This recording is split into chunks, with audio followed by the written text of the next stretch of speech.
গোধূলির মায়া ভুলে এলে হায় সন্ধ্যাকুলে, দীপহীন মোর দেউলে এলে কোন আলোর খেলায়। কাজী নজরুল ইসলামের এই কবিতার মতোই দেশের মায়া ভুলে প্রেমের টানে চীন থেকে ব্রাহ্মণবাড়িয়ায় ছুটে এসেছেন চীনা এক যুবক। ব্রাহ্মণবাড়িয়ার নাসিরনগরের কুন্ডা ইউনিয়নের তাহের মিয়ার মেয়ে সুরমা আক্তার। গত ১.৫ মাস আগে তার সাথে সামাজিক যোগাযোগ মাধ্যমে চীনা নাগরিক ওয়াং তাওয়ের সাথে পরিচয় হয়। এরপর ধীরে ধীরে গড়ে ওঠে তাদের মধ্যে প্রেমের সম্পর্ক। সুরমার পরিবার এই সম্পর্ক মেনে নিলে চীনা যুবক দূতাবাসের মাধ্যমে বাংলাদেশে আসেন। পরে ৩১ অক্টোবর রাতে ঢাকায় আসলে চীনা যুবককে নিজ বাড়িতে নিয়ে আসেন সুরমার পরিবার। এই ঘটনা এলাকায় ছড়িয়ে পড়লে ব্যাপক চাঞ্চল্যের সৃষ্টি হয়।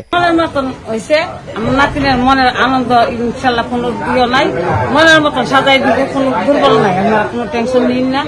যেমনি বালাও কুটের মধ্যে মেয়ের বিয়া আমরা সুন্দর করে দিয়ে দিব। তার বাসা বুঝি না, আর এক নম্বর হচ্ছে গিয়া বাস্তি মানে একটা কাজ করছে, একটু খারাপই লাগছে।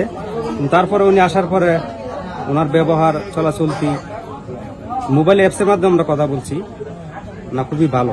এদিকে সুরমা আক্তার প্রেমের সম্পর্ককে চূড়ান্ত পরিণয় দিতে পেরে বেশ উৎফুল্ল। বেশি দিন হয়নি সম্পর্কের, এই রানিং ১.৫ মাস হচ্ছে।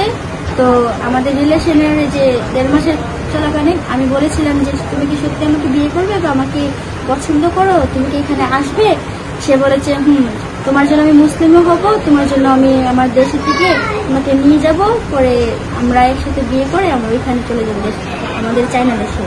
নাসিরনগর থানার উপপরিদর্শক জাহানি আলম জানান, ব্রাহ্মণবাড়িয়া জেলা জজ আদালতে মুসলিম রীতি মেনে নোটারি পাবলিকের মাধ্যমে বিয়ের কাজ সম্পূর্ণ হবে। আপনার পাশে আছে এই কোনাপাড়া এলাকার সাধারণ মানুষ, সবাই আপনার সর্বাঙ্গীন সুখ সমৃদ্ধি কামনা করতেছে।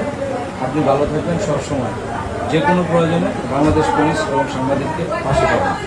ঘটনাটি এলাকায় ছড়িয়ে পড়লে চীনা নাগরিককে এক পলক দেখতে ভিড় জমান অনেকেই। পরিচয় হয়েছে আমার ভালোভাবে। মিশুক হাওলাদার, চ্যানেল 9।